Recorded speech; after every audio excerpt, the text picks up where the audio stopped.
just get him in here, shall we? We don't want to waste any time. One of the most incredible figures in pro wrestling history. Of course, got everything rolling in the AWA. Yes, I remember that. And of course, spearheaded WCW and Monday Nitro and the Monday Night Wars. And of course, has been working with WWE TNA, has the very successful 83 Weeks podcast with Comrade Thompson, and is also one of the founders of Real American Freestyle. That's freestyle wrestling. They're going to have their first event August 30th at the Wolstein Center in Cleveland, Ohio. Let's welcome in the Hall of Famer, the legend himself. Eric Bischoff is on the Mark Hoke Show. How are you, sir? I'm good, guys. How are you? Good to see you, Mark. Yeah, good to see you again, too. Good to see you. Hey, did you get through a DDP's gauntlet okay, by the way? I saw that video. Wow. Yeah, that was fun. It was fun. You know, I had called DDP a couple of weeks before I went down there to do that and said, hey, I'd really like to get an interview with you and Lex, in which I did. And I think we actually even did it live. So I was down in Atlanta and I was staying at Paige's house, right? And he said to me, he called me like right before I was supposed to get in town. He called me and says, hey, bro, you're working out a little bit, right? I said, yeah, I'm working out. I didn't go into any detail. He goes, yeah, bring your gear, man. We can do our gauntlet. And he described what it was. And it's very cool. Like he's doing a lot of things to their longevity protocols is what they really are for people who are our age that want to stay active longer as opposed to the opposite of that. So some of this stuff I've been kind of rabbit holed into anyway. You know, I'm really interested in a lot of it. So I thought, sure, why not? I'll do it. You know, I'm in reasonably good shape. I'll give it a shot. See how reasonably good a shape I really am in. And I went down and did it and had a blast. It was really eye-opening. The oxygen deprivation part of that thing was probably the most eye-opening for me. I really was fascinated by how that all works. So it was fun, man. It was fun. Well, I'm glad you had a good time. DDP got to tear you apart. Maybe a little revenge somewhat for DDP on you. Yeah, but it wasn't. It was so much fun. And, you know, he didn't realize that I was in pretty good shape. The last time Paige saw me, I was kind of like, I looked like I was about 6 months pregnant, you know, like I was trying to make some kind of political statement.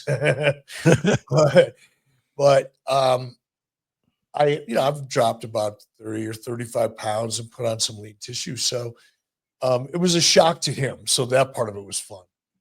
Yeah, I had to say, by the way, when we got to meet during WrestleMania week, I think other than just getting to meet you, I think a lot of us were saying, wow, what incredible shape Eric Bischoff is in now. It's amazing. Yeah, and it's fun because I'm in better shape now than I was when I was 35, truth be known.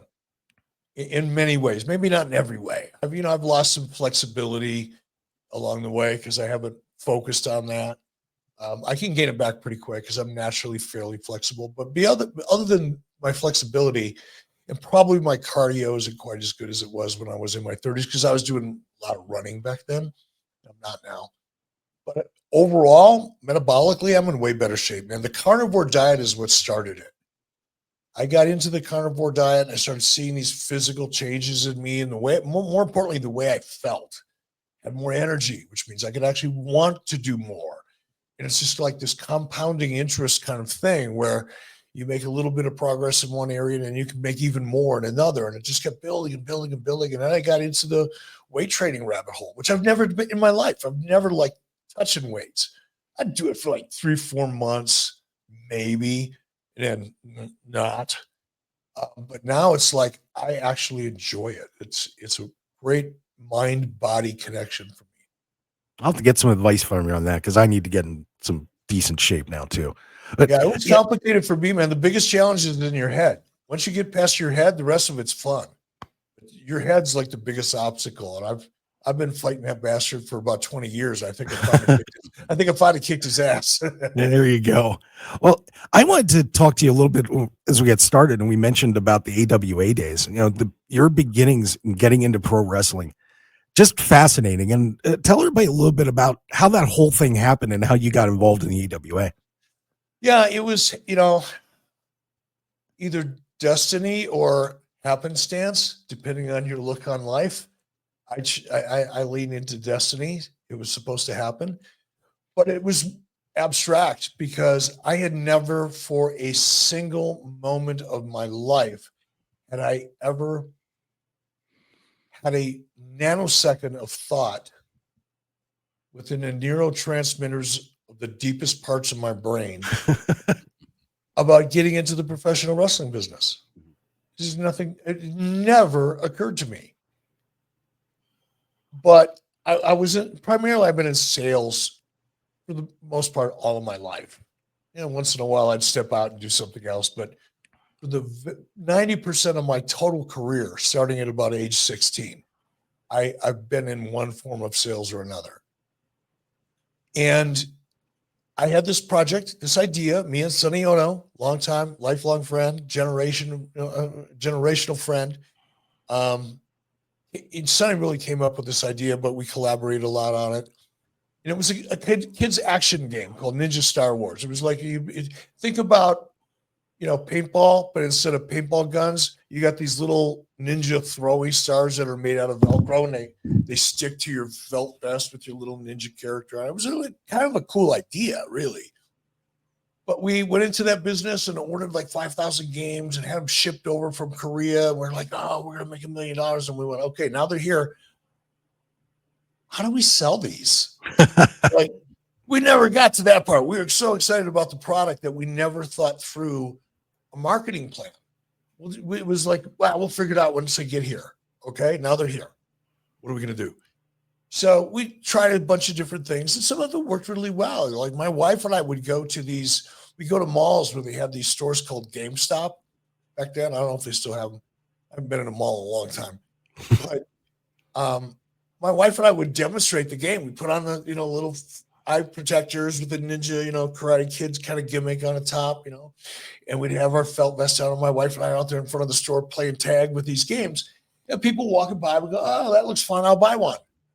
So we knew that the product was probably viable if we could get it out into the public in a scalable way, not me and my wife in a mall, Yeah. Not quite enough.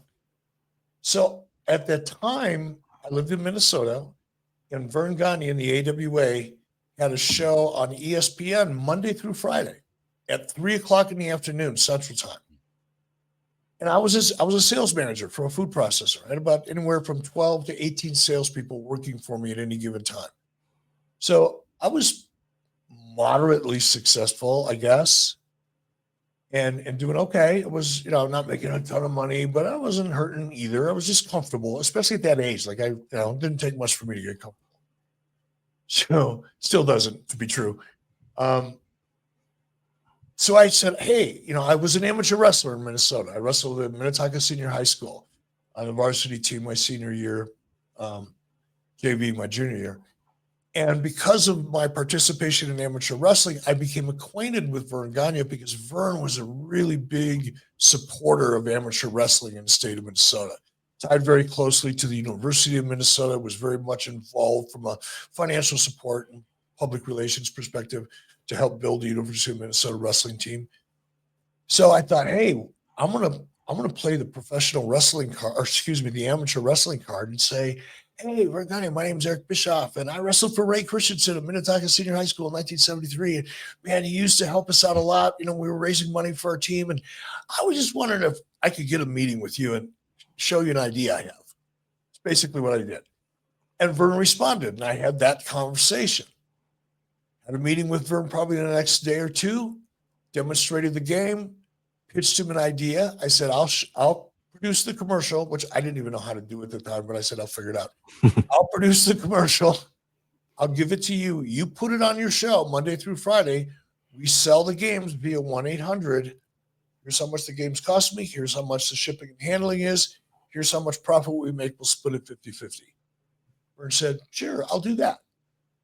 After he did that, we ran the commercial for about a month, did pretty well, and Vern offered me a job to come in and take over a sales function within AWA. That is talking more TV stations in the market to carry more of Vern Gagne's wrestling product. So once again, I was just right back in sales. I was, instead of selling food and managing salespeople, I was selling a wrestling show.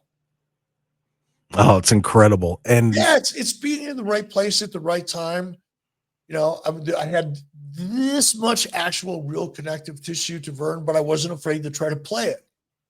And it worked. I got lucky, to be honest with you, or it was supposed to happen. It was supposed to happen. yeah, and then the rest is history, of course, is went on to WCW, and it is amazing to me how much people are still breaking down what went right, what went wrong with WCW. It just seems to never end. I mean, we just had the Who Killed WCW series a while ago, which I thought came out pretty favorably for you. Uh, are you still surprised that people are talking about WCW and in such depth after all this time? Yes and no. Yes, I'm surprised and grateful that it left enough of an impression, generationally speaking, amongst wrestling fans that the subject is now a topic of conversation amongst a generation of people that weren't even alive when it all went down. Mm-hmm.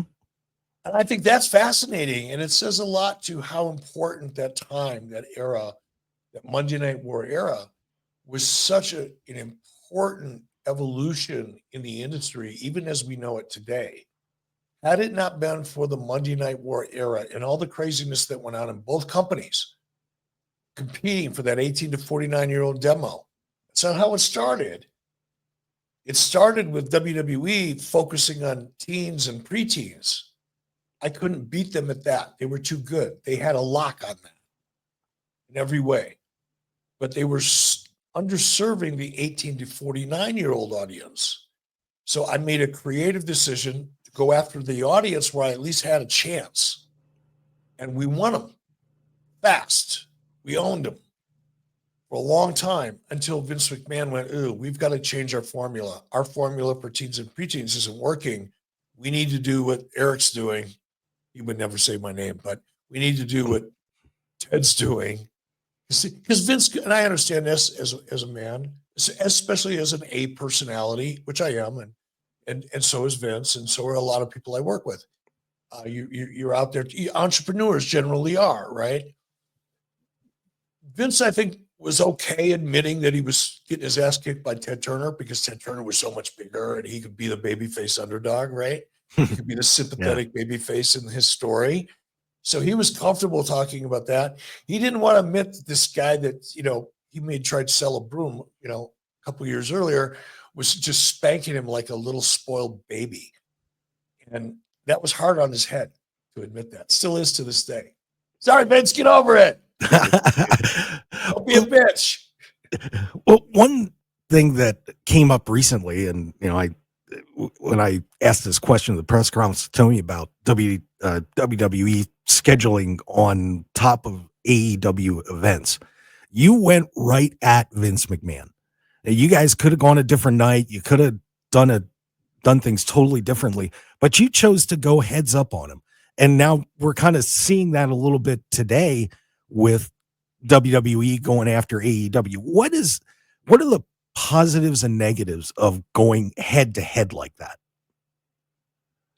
There's no similarity between what I did in the way I went head to head, because I not only went head to head, I did it in a mercenary like way, giving away their finishes, starting my show 3 minutes before their show could start so I could give away their finishes before anybody even checked out the open of the show. That's some like Sun Tzu Art of War ninja shit. It was cold. It was cold, man. Just say it. But here's the difference. I was the underdog. I was the noisy little kid that everybody thought was a sissy, that all of a sudden stood up and started calling out the bully. I mean, that's the psychology behind it, right? That's not the way I felt. But the difference between being the underdog and picking the fight with number one and what you're suggesting, which is number one deciding to pick a fight with the underdog. The psychology between those two scenarios is completely different, meaning you can expect a different outcome in terms of commentary and PR and social media impact.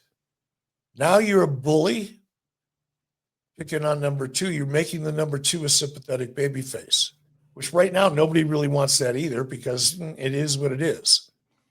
It has a very small but vocal core audience. Very small, but very vocal. So if I were in WWE, I wouldn't do that. I would find a way around that. Now, here's another part of that equation, though. This is the part that nobody is even willing to discuss because, well, it requires critical thinking. And generally, people go, oh, critical thinking. I just want to go through scroll my TikTok and get an idea. Just a dopamine hit. That's all I need. But if you think about it, look how much WWE is expanding their content across all platforms. Now, I'm not a social media expert at all. Frankly, some of it, most of it, I try not to engage in because it's just generally kind of low-hanging intellectual fruit. But it's also a source of some good information if you learn how to use it correctly. But with the expansion of everything WWE is doing, there are only 7 days in a week. And some of them are already staked out. So your options, if you need to expand your content, because that's what your business model does, that's how it grows, that's how you return value to your shareholders. So it's not like you have a choice. Well, you do, but if you make the wrong ones, you're not making the right choice for your shareholders. So you continue to grow, build more product that you can sell out into the marketplace because consumers are demanding it. So which night of the week are we not going to compete with a number 2 competitor or a number 3 competitor? The answer is hardly any. That makes sense. So I don't think that here's my point in all this. I'm just trying to give you the context. I don't think there's anybody in WWE that's sitting around going, how can we stick it to AEW? I don't believe that. The internet wrestling community absolutely believes that because they won't think any further beyond that because it gets them their dopamine hit and something to talk about and feel important because they have an opinion that people react to. That's it. They stop right there without thinking about, okay, what is the WWE business model? It's a publicly held company. Their core business is intellectual property in all ways, shapes, or forms. Well, how do you make your company bigger? You make more intellectual property. Well, there's only 7 days in a week. What's going to happen? We're going to actually go head to head with an AEW company. Oh my God, the internet's going to melt down. In the meantime, somebody else is saying, screw the internet. They don't chart the course for our 5-year revenue projections. You know what I mean? Very much. So let me ask you this, and I want to try and make sure I give Phil and Stu a chance here too. But do you feel like WWE is trying to completely take over the pro wrestling industry with some of the moves that they made buying AAA and the teaming up with TNA? Do you think that's their ultimate goal? No, I think their ultimate goal is what I just spent 6 minutes, driving you guys crazy listening to. The ultimate goal is their business model and executing on it. It may appear from the outside of the execution of that business model that, oh my God, it looks like they are everywhere. They're owning everything. Yeah, they're buying assets. That's what every company does. Look how many food brands Nestle's own that were once independent companies. That's business, folks. That's capitalism. That's the public market. That's how this shit works. They have to keep growing in order to satisfy their shareholders. And the only way they can grow is to make more stuff. When they make more stuff or buy more stuff, the internet goes, oh my God, they want to rule the world. They might end up ruling the world, but it's not their ultimate goal. Fair enough. Phil, do you have a question for Eric? I didn't mean to scold you there, Mark. It was a really good question. Oh, I was it's all actually good. scolding the general audience that all kind of thinks along those lines. And it's not about scolding, but it's just like, people, take a look at another perspective on this before you jump into the emotional, low-hanging dopamine fruit hit. Just think about it. Fair enough. Fair enough. Phil, fire away. I'm really excited about Real American Freestyle, and it's coming. And Me too, brother. I saw this rise of different combat sports. I mean, we have UFC, but now UFC BJJ, Final X was building up, and now we have Real American Freestyle. So I'm really interested in finding out from you why go into that territory. What really excites you about it, and what do you look forward to? Really good question. Are you guys have a time limit on this show?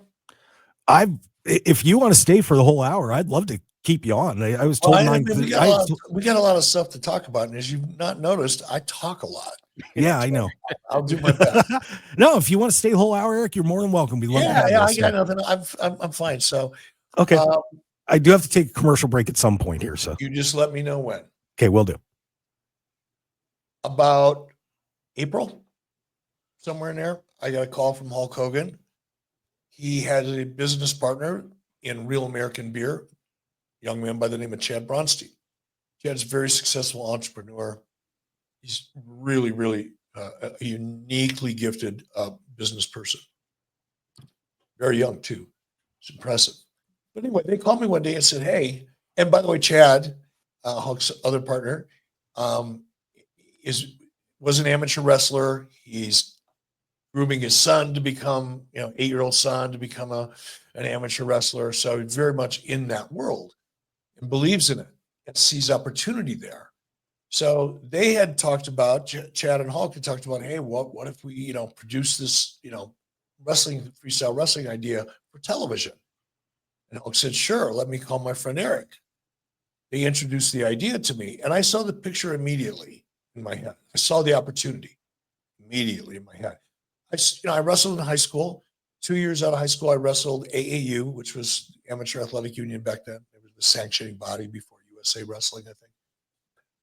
And I wrestled freestyle and Greco-Roman for a couple of years. So, and I was never that good at it. I just loved it. That was my world, and my friends were all in that world. And as a result of that, I got a feel for the unique elements within amateur wrestling that the general media, sports fans haven't really seen, unless you watch the NCAA finals that comes around once a year, or you watch the Olympics that comes around once every 4 years. And freestyle wrestling is kind of off your radar. So that's the opportunity. Now the question becomes, how do we do it? And we've gone out and signed, at this point, I think it's around 43 to 45 elite of the elite world-class freestyle wrestlers from around the world, the best of the best. And we're releasing some of those names as we go, but Hendrickson, for example, the heavyweight that won the NCAA division, heavyweight division, and wrapped himself in the flag, went out there with Trump. He signed with us.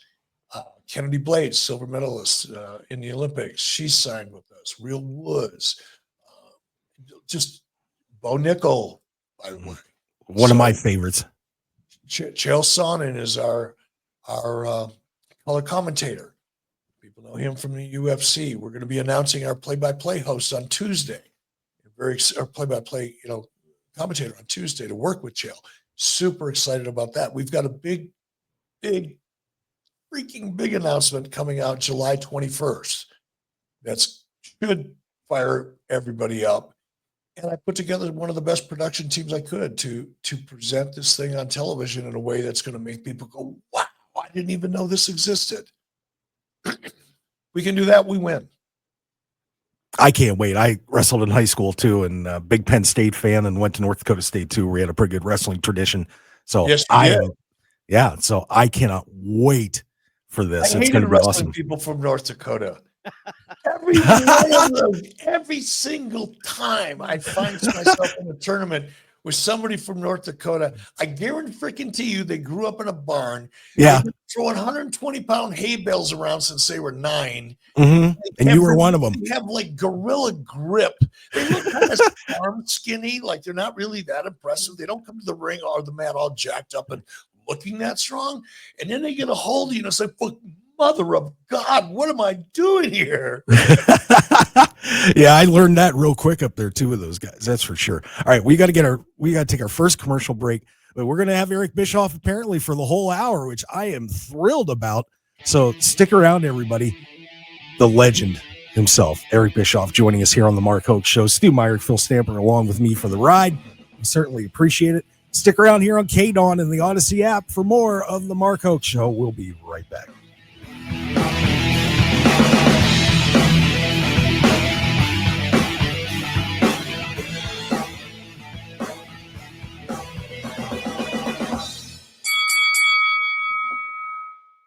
For nearly 2,000 severely injured veterans, everyday life has become filled with barriers. So we build specially adapted homes at Homes for Our Troops.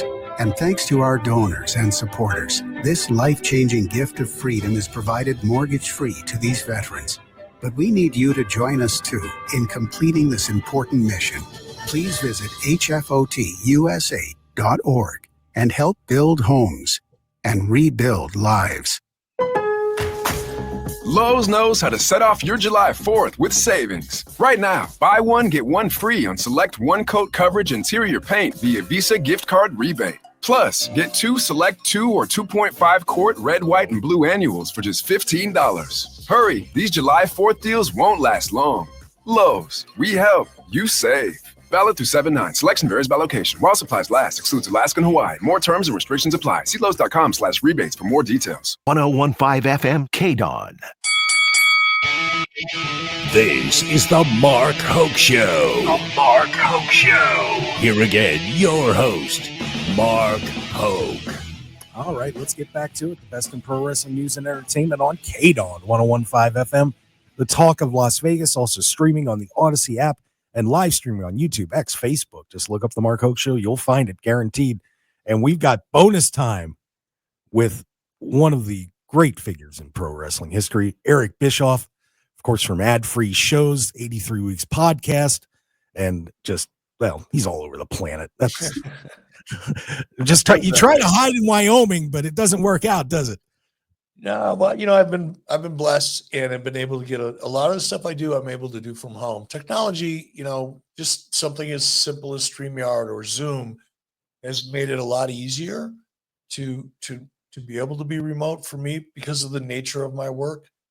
So I get to spend quite a bit of time here. But that's about to change. Next couple of weeks are going to get a little nuts. The closer we get to August 30th, the crazier it's going to get. Well, hopefully you make a stop back here in Vegas. We'd love to have you in studio again. It'd be great. So I think I'm going to be there for something. I don't remember, but I'll let you know. Okay, please do. Stu, you have a question for Eric? Yeah, Eric, great to talk to you. Welcome to the show. I wanted to ask you about Mark Raymond. He works for ESPN. He just put out a book about the NWO. Wanted to ask if you've seen it and your thoughts on it. Yeah, I am going to, as rare as it may seem, I'm going to be as elegant about what I'm about to say as I can be. Usually I don't really care too much, but I'm going to withhold any comments about that book for right now. We'll just leave it at that. Okay. Fair enough. Well, Eric, I had seen a while back you were talking about how important storytelling is in pro wrestling and where you value it over the in-ring action. And where do you see storytelling in pro wrestling right now? How good is it? And is there a relationship? What is the relationship you feel between story and in-ring? How important is each? They're equally important. In the best case scenario, your creative and your dialogue are in harmony. It's perfect. What's the dialogue in professional wrestling? The action in the ring. That's the physical storytelling device. On a Broadway play, you have the written word or the spoken word. In professional wrestling, you have a little bit of narrative opportunity, not all that much. The majority of the emotion, the storytelling that drives the story forward comes out of the in-ring action. So the in-ring action has to be on equal par of the writing if you want success, ultimate success. Probably hardly ever is, but that's always the goal, or should be the goal. But they're equal. It's not one over the other. I think it's a little bit like, just think about it this way. Again, critical thinking. Take the professional wrestling out of it and what everybody thinks they know about professional wrestling. And just imagine going to a movie where you've got Tom Cruise, great actor, known for doing great stunts, amazing stuff that's really kind of crazy for his age because he does so much of his own stuff. And then the next movie you see him in, and they're really lame stunts. And the dialogue isn't really the story. The character is just, That's kind of lukewarm story meeting lukewarm performance. And the same thing is true in wrestling. You want great storylines, but you also want great execution of those storylines in the ring. So 50-50 on that one. Where do I see it today? I think WWE, while not perfect, is striving towards it and is leading the way by a mile when it comes to the way they're structuring and detailing their stories. There is a lot more thought that is going into creative now than there probably ever has been. Forward thought, like, okay, we want to build this storyline. Let's sit down and play it out over the course of 6 weeks, 8 weeks, 12 weeks, whatever, so that each and every one of those weeks advances the story in a compelling way. You're not just servicing the story, you're advancing the story in a compelling way. That's a lot different than the way most professional wrestling has ever been produced, including me. I never got to that level. I see it now, the need for it, but while I was doing it, I was kind of like figuring all that stuff out. I think WWE is well on its way there. Now, you could argue, yeah, but all the stories, this story isn't that good. I'm not arguing about the quality of the story. I'm pointing out the structure of the stories that I see and the way they're playing out and the detail at which they're attempting to advance stories. Sometimes they win, sometimes but at least they're trying. That's what I see. And in AEW, I see the opposite of that. I see creative over-servicing the smallest percentage of the overall wrestling audience, which is why their audience is what it is and is not going to get any bigger. There's anybody that projected growth for AEW is in another world. What would you change about AEW if Tony Khan called you up tomorrow and said, Tony or Eric, take charge? Without going I would never do super that. long. I would never go near that in a million years. But Tony called and said, hey, what would you do if you were me?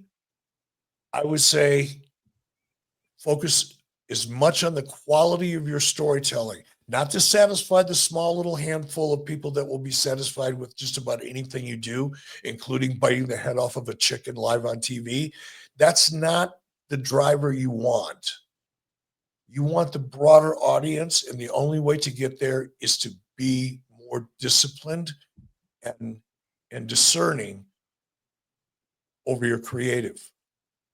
And that would require somebody else doing it because Tony doesn't have that mindset.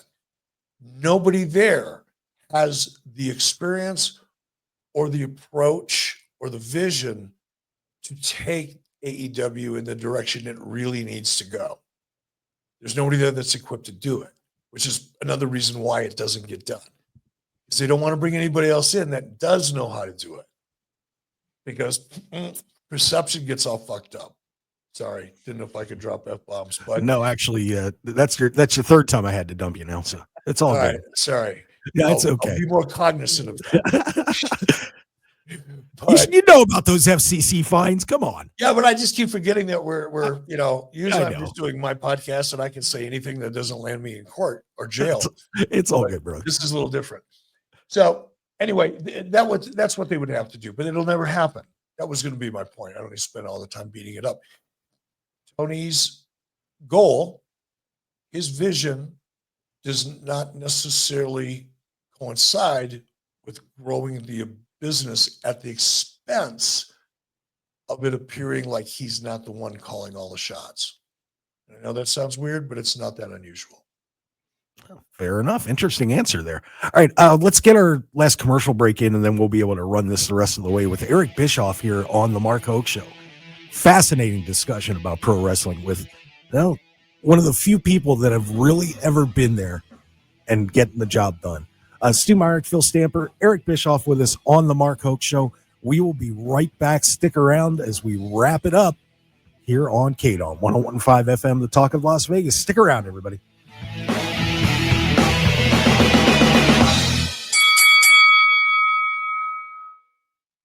FM KDON. You're listening to the #1 professional wrestling radio show in Vegas, the Mark Hoke Show. The Mark Hoke Show. Now, here again. Hey, Mark, I don't want to jump you. I don't want to Hoke. jump your show here, but that commercial that you just aired, Yeah. about the timeshare, that is my favorite commercial of all times. You know what that guy did? He took a disclaimer because he's not an attorney and he's in the financial kind of general bubble universe, right? And there's all kinds of rules and regulations about that. And one of them are you have to make sure that the consumer doesn't think you're an attorney. Well, he took that requirement, I've got to have that disclaimer, and he turned it into a selling point. Yeah. I'm not an attorney. I don't like attorneys. If I sound like an attorney or look like an attorney, I apologize. That is gold. I love that. Oh my God. I could talk to Eric Bischoff forever. I really could. I mean, it's the experiences that you've gone through and everything that you've learned over the years. I mean, it's just the knowledge that you've got. And it just amazes me when I think about it. You know, how many people have been in the place that you've been. And it's in this business, you could literally say it's a handful.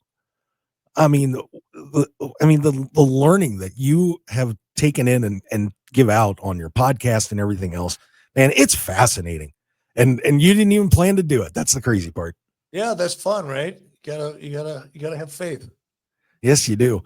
I wanted to ask a quick question about ending stories. We were talking about Yeah, because I'm the such an importance of expert at stories. that, aren't I? Yeah. Well, it is an interesting quandary that people have in pro wrestling is you come up with a great story, it's working for a long time, and then sometimes it's hard to finish.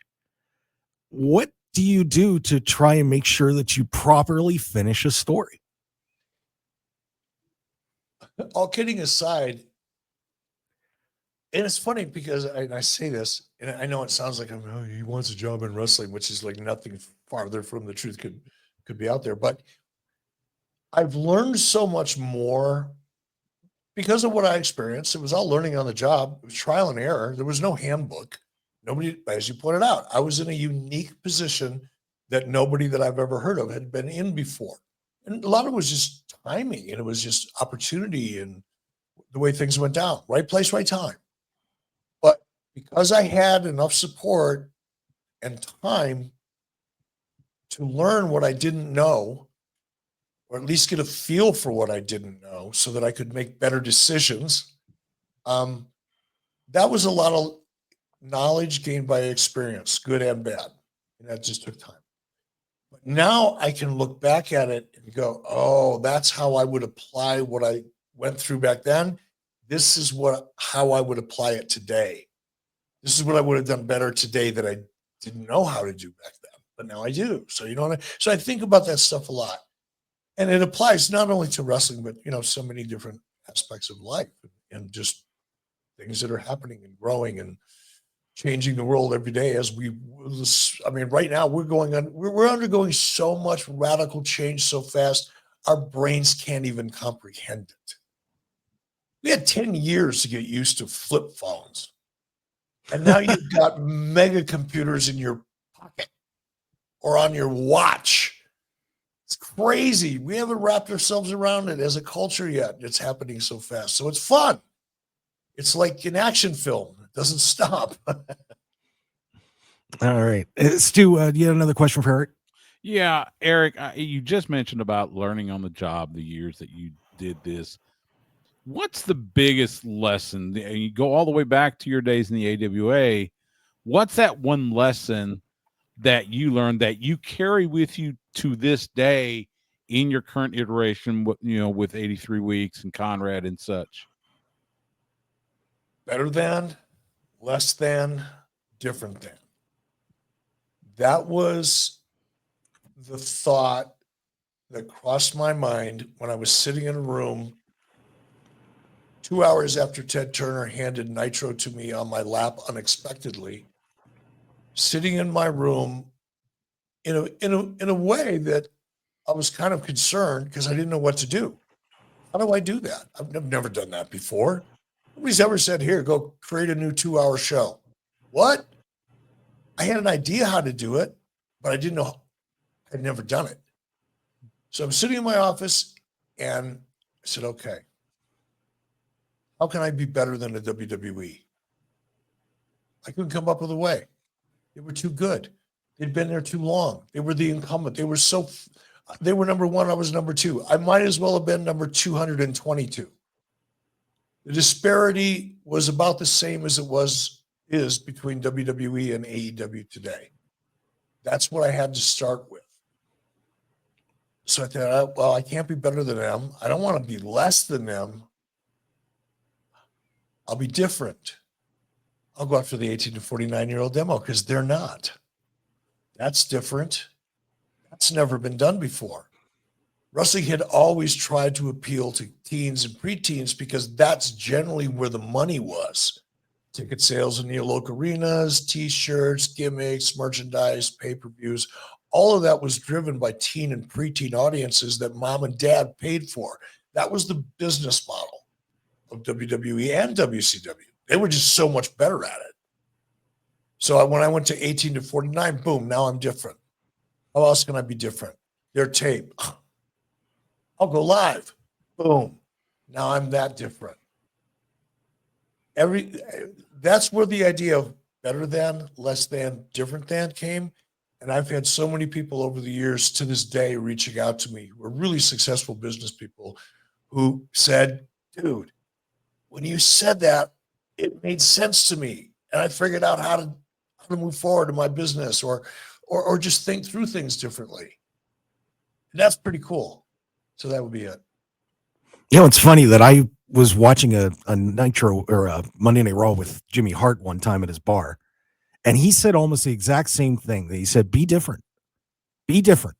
That's how you're going to stand out. And, it's fantastic advice. It's just funny to hear that from you too, that, it's been a constant whenever I talk to people in the industry that you've got to be different. You have to do something to stand out that nobody else is doing. Yeah. And here's the tricky part. Being different isn't trying to outdo what somebody else is already doing. Being different is an original idea. Being authentic, having a character that people can relate to that doesn't look and feel like everybody else's. It's not copying somebody, but doing it in a little better way. It's coming up with unique ideas and unique presentations. Yeah, and certainly there's a lot of that going on, that's for sure. Tell us a little bit of, let's get into everything you got going on, Eric, because now that things have settled down, and I can't believe you're 70 years old. I'm not buying that. I mean, dude, you don't even look like a 30-year-old at this point. It's unbelievable.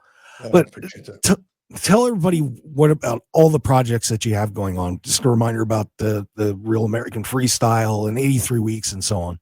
Yeah, well, 83 weeks. I've been doing 83 weeks, the podcast with Conrad Thompson now for going on 8 years, which is really hard to believe.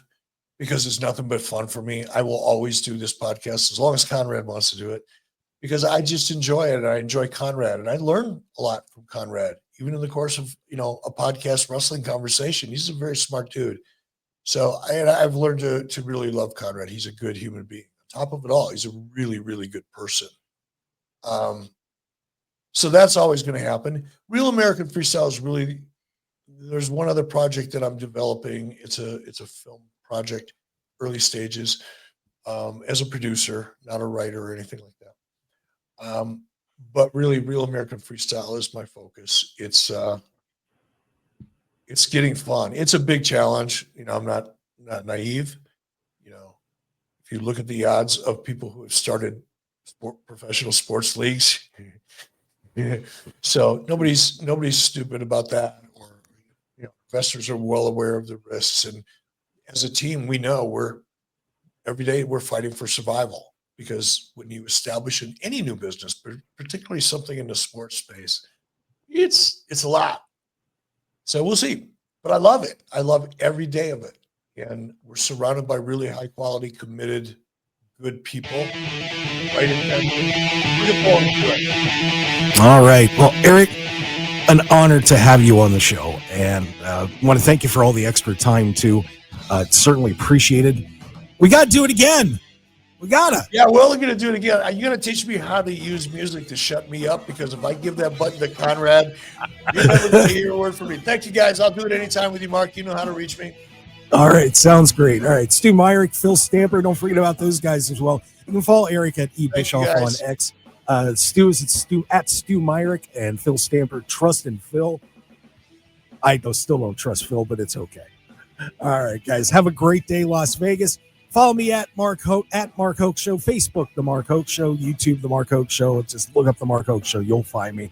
Have a good one, everyone. We'll see you next week.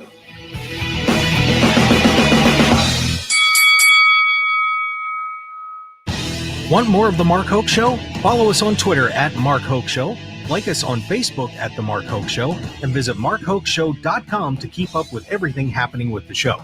And remember to check out all of our archive shows on YouTube at The Mark Hoke Show, and download our podcasts at markhokeshow.podbean.com and all your favorite podcast outlets. So join The Mark Hoke Show family today, and thanks for listening.